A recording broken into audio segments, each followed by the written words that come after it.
শীতকালে সকাল সকাল ঘুম থেকে উঠে হালকা রোদে দাঁড়িয়ে গরম গরম চায়ে চুমুক দেওয়ার মজাই কিন্তু আলাদা, তাই না? তবে যাই বলো আর তাই বলো, মজাটা কিন্তু তখনই আসে যখন চায়ের কাপে একটু কলকা করা থাকে। কি তোমরা কি বলো? এইবারে হয়তো তোমরা অনেকেই বলবে যে কি কলকা কুমার চা খাচ্ছে আর চায়ের কাপটা একদম পুরো সাদা, কলকা কই? আরে বাবা, কলকা করার জন্যই তো সাদা কাপটা কিনেছি।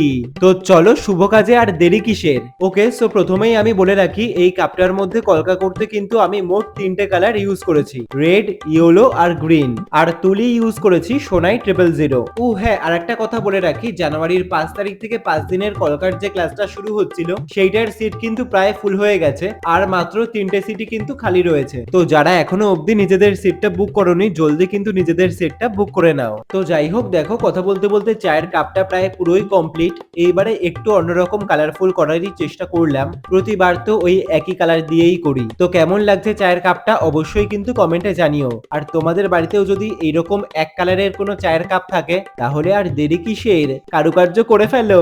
আচ্ছা, তোমরা কি লিকার চা খাও নাকি দুধ চা খাও? কমেন্টে জানাও তো। বাই।